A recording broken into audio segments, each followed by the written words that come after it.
Hello students, IIT brain में आपका स्वागत। आज हम फिजिक्स में आईई इरोडो के प्रॉब्लम 3.12 के पार्ट 3 पर डिस्कस करेंगे। इससे पहले हम इसके पार्ट 1 और पार्ट 2 पर वीडियो तैयार कर चुके हैं। सो एक बार आप क्वेश्चन सुने।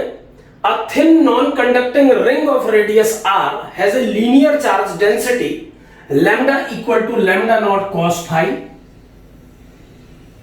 lambda equal to lambda naught cos phi, where lambda naught is a constant and phi is azimuthal angle, and phi is azimuthal angle.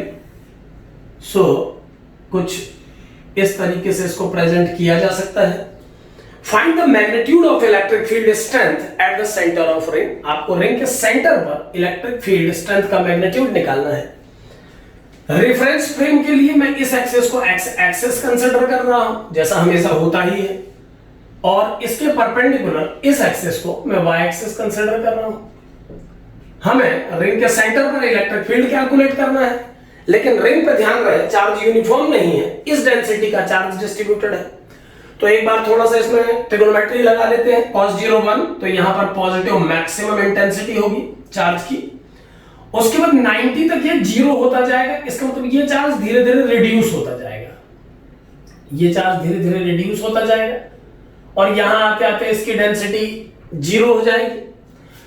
Then second quadrant में ये एक मिनिमम वैल्यू से स्ट्रेंथन होगा, और बढ़ते बढ़ते इस पॉइंट पर ये मैक्सिमम हो जाएगा, और फिर उसी ऑर्डर में फोर्थ क्वाड्रेंट पर भी थर्ड क्वाड्रेंट पर भी नेगेटिव ही रहेगा, और रिड्यूस होते होते मिनिमम हो जाएगा, 0 हो जाएगा, और फिर 0 से दोबारा पॉजिटिव वैल्यूज के साथ स्टार्ट करेगा, और बढ़ते बढ़ते बढ़ते इस पॉइंट पे आने तक फिर से एक बार अपने मैक्सिमम वैल्यू तक पहुंच जाएगा।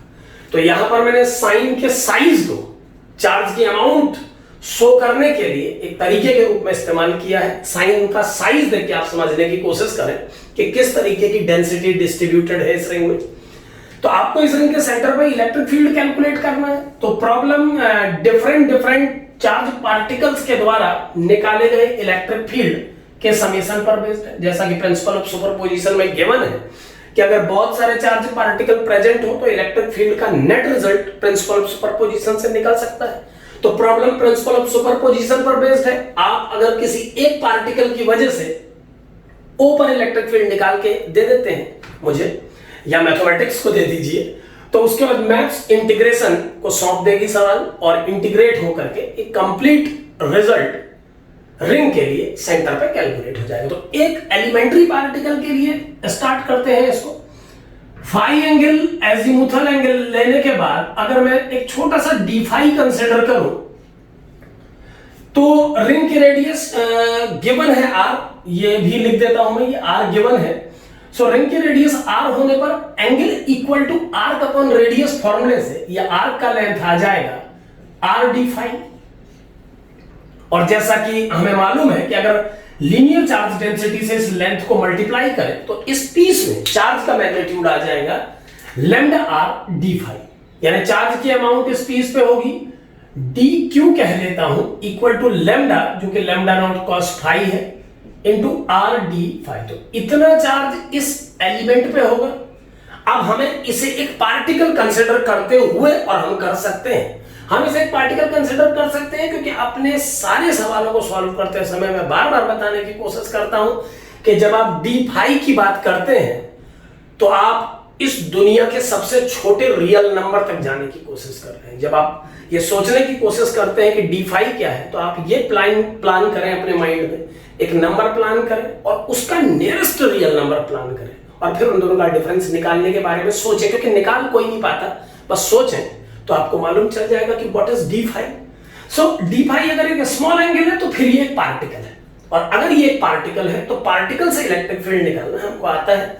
तो एक पार्टिकल के इलेक्ट्रिक फील्ड का फॉर्मूला अप्लाई करने पर ऊपर जो इलेक्ट्रिक फील्ड डेवलप होगा उसकी वैल्यू को मैं लिख सकता हूं D E vector is equal to 1/4 pi epsilon naught, 1/4 pi epsilon naught amount of charge, it is lambda naught cos phi r d phi divided by square of the distance, and distance is radius, so r square और अगर आप इसकी direction को ध्यान से देखें, आप एक वेक्टर क्वांटिटी से डील कर रहे हैं, सो इस फाई का यूज करके आप इसे वेक्टोरियली लिख पाएंगे माइनस कॉस फाई आई कैप माइनस साइन फाई जे कैप। जो साइन कन्वेंशन यूज किया गया है वो हमेशा की तरह x और y एक्सिस को i j कंसीडर करके किया गया है, तो इस वेक्टर के दोनों कंपोनेंट नेगेटिव और नेगेटिव डायरेक्शन की तरफ है।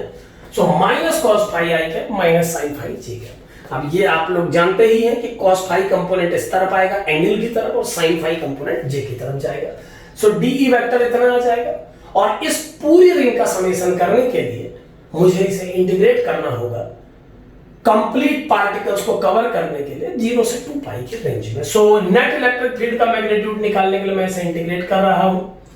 इंटीग्रेशन के बाद ये बन जाएगा electric field vector is equal to 1/4 pi epsilon naught lambda naught, एक आर कैंसिल हो रहा है तो कर लेते हैं cancel, divided by R. Constants को मैंने बाहर ले लिया है। अब मेरे पास क्वेश्चन है cos square phi D phi minus I cap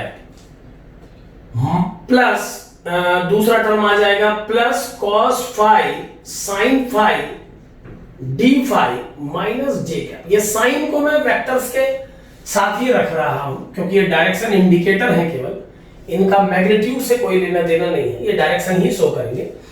so इसे अगर सॉल्व किया जाए with in the limit 0 to 2 पाई तो हम इस पूरी रिंग के लिए कैलकुलेशन कर पाएंगे। तो जैसा कि कैलकुलस हमेशा करती है, इंटीग्रेशन का तो नेचर ही है, आप एक एलिमेंट के लिए उसे रिजल्ट दीजिए और लिमिट्स बताइए कहां से कहां तक, तो सॉल्व करके देगा आपको नेट समेशन। यानी अब इसे सॉल्व करने पर इस सेंटर पॉइंट O पर नेट इलेक्ट्रिक फील्ड कैलकुलेट कर सकते हैं। तो एक बार सॉल्व करते हैं। इसे देखिए ये क्या बन जाएगा, ये बन जाएगा E vector is equal to 1/4 pi epsilon naught lambda naught by r cos square phi D phi, cos square phi D phi.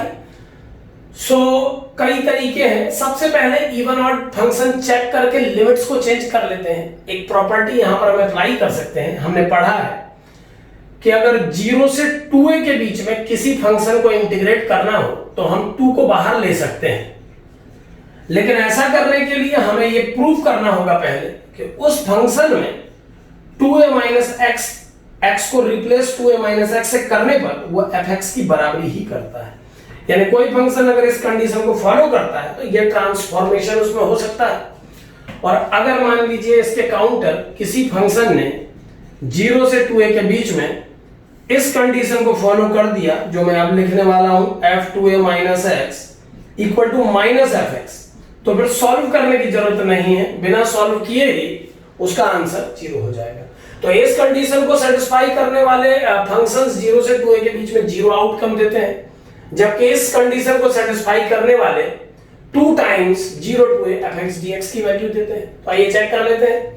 अगर cos स्क्वायर फाई में हम फाई को 2 पाई माइनस फाई से रिप्लेस करें तो cos 2 pi minus phi minus cos phi, cos minus phi होगा, एक बार लिख ही देता हूं, cos 2 पाई माइनस फाई और स्क्वायर भी है तो ये बन जाएगा cos phi with negative sign inside, और चूंकि cos minus phi cos plus phi ही होता है, सो फाइनली आप इसे cos स्क्वायर फाई ही बोल सकते हैं। यानी ये फंक्शन इस ऊपर वाली कंडीशन को सेटिस्फाई कर रहा है तो इसको ये आउटकम मिलना चाहिए।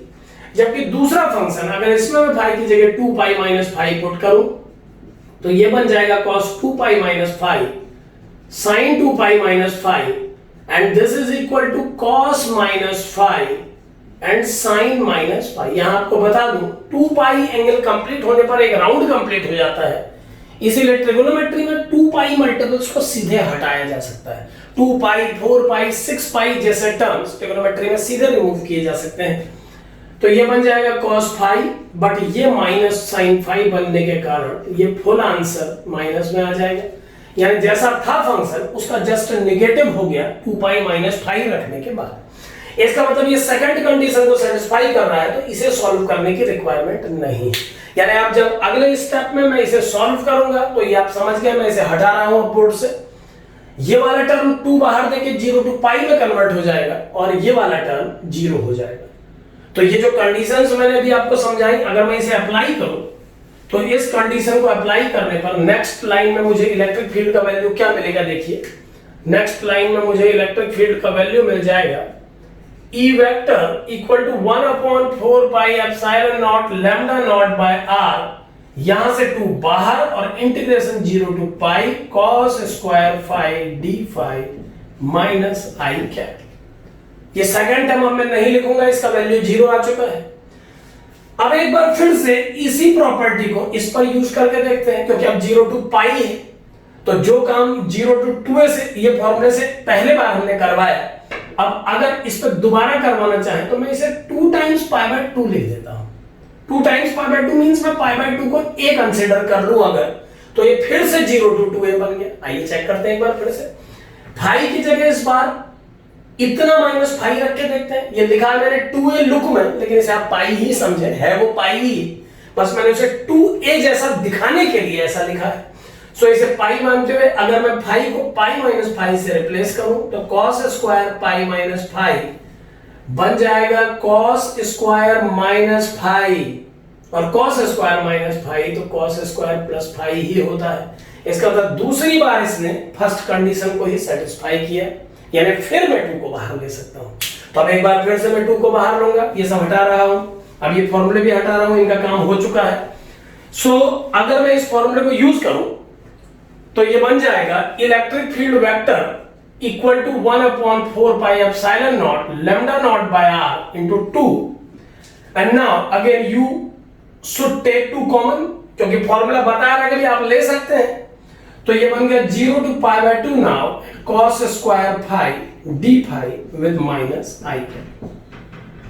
तो इसे सॉल्व करने पर 2 2 जा 4 ये कैंसिल हो जाएगा और ये बन गया lambda naught by pi epsilon naught r and integration of this. इसको इंटीग्रेट करने के लिए गामा फंक्शंस का एक एप्लीकेशन मैं पहले ही बता चुका हूं कि कैसे एक फॉर्मूला लगा के आप इसे सॉल्व कर सकते हैं, तो वो तो आप चलिए सीख ही चुके हैं। एक बार इसे ट्रिग्नोमेट्री के बेसिक फॉर्मूले से भी सॉल्व करके देख लेते हैं। ये बन जाएगा 1 प्लस cos 2 फाई बाय 2। हालांकि गामा फंक्शन का फॉर्मूला अगर माइंड सेट हो जाए तो ज्यादा कंफर्टेबल है, फिर भी चलिए आज इस फॉर्मूले को भी मौका देते हैं। तो ये बन जाएगा lambda naught upon 2 pi epsilon naught r integration 0 to pi by 2 1 d phi plus integration 0 to pi by 2 cos 2 phi d phi, और ये कंप्लीट सॉल्व करना है आपको माइनस i कैप के लिए। अब इसे जब आप सॉल्व करेंगे तो क्या आउटकम मिलेगा एक बार देखें। मैं यहां पर थोड़ा सा स्पेस ले लेता हूं फर्स्ट लाइन में, तो इसे सॉल्व करने पर मिल जाएगा फाइनल रिजल्ट जो मिलेगा वो बन जाएगा, देखिए क्या बन जाएगा, वो बन जाएगा E a vector equal to lambda naught by 2 pi epsilon naught r phi में चल रहा है, थीटा में नहीं, तो 1 का d फाई का फाई हो गया इंटीग्रेशन, और लिमिट अभी पुट करना बाकी है 0 टू पाई बाय 2 प्लस अगर आप इसे सॉल्व करें तो cos 2 फाई का इंटीग्रेशन sin 2 फाई होगा, और 2 सब्स्टिट्यूशन के कारण एक 2 भी आएगा डिनोमिनेटर पे। 2 फाई को t कंसीडर करके हम इसे सब्स्टिट्यूट करेंगे, आप समझते हैं। तो 2 फाई को अगर हम t कंसीडर करेंगे तो 2 फाई को t कंसीडर करने पर 2d फाई बराबर dt आएगा, और d फाई की वैल्यू dt बाय 2 हो जाएगी। तो चाहे तो हम सब्स्टिट्यूशन से कर सकते हैं, या सीधे याद रखें कि इसके सब्स्टिट्यूशन में 2 डिनोमिनेटर पे आएगा, तो वही 2 मैंने यहां पर लिखा है। जब आप इंटीग्रेशन को सॉल्व करने के लिए डिफरेंशिएशन वाला स्टेप लेंगे सब्स्टिट्यूशन का, तो 2 फाई की वैल्यू को t कंसीडर करने वाली स्टेज में d फाई dt बाय 2 बन जाएगा। तो यहां पर हम इस फॉर्मूले के अकॉर्डिंगली एक 2 डिनोमिनेटर पे ले रहे हैं, और चूंकि हम आंसर फाई में ही लिख रहे हैं तो लिमिट हम 0 टू पाई बाय 2 ही रखेंगे। सो cos 2 फाई का इंटीग्रेशन sin 2 फाई और एक मल्टीप्लिकेटिव फैक्टर जो 2 है डिनोमिनेटर पे और आएगा, 1 बाय 2 मल्टीप्लाई हो जाएगा मतलब, और इस पे 0 to pi by 2 limit put करेंगे अब हम।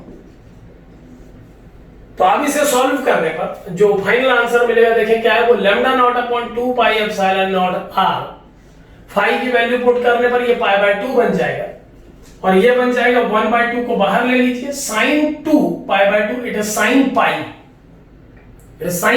sin pi is 0, and sine 0 is also 0, यानी ये टर्म कंप्लीटली वैनिश हो जाएगा, माइनस आई वेक्टर में चल रहा है पूरा प्रोसेस। सो जो फाइनल आउटकम आएगा उसे आप देख सकते हैं, वो फाइनल आउटकम आ जाएगा इस सेकंड टर्म को 0 करने के बाद इलेक्ट्रिक फील्ड वेक्टर की वैल्यू मिल जाएगी E vector equal to lambda naught, pi से पाई कैंसिल हो जाएगा, ये टर्म पहले ही 0 हो चुका है। सो पाई पाई कैंसिल करने के बाद lambda naught upon 4 epsilon naught R minus I. अब अगर आपको मैग्नीट्यूड निकालना है तो आप डायरेक्शन को यहां से हटा दें, तो आपको जो मैग्नीट्यूड मिल जाएगा वो हो जाएगा lambda naught upon 4 epsilon naught are.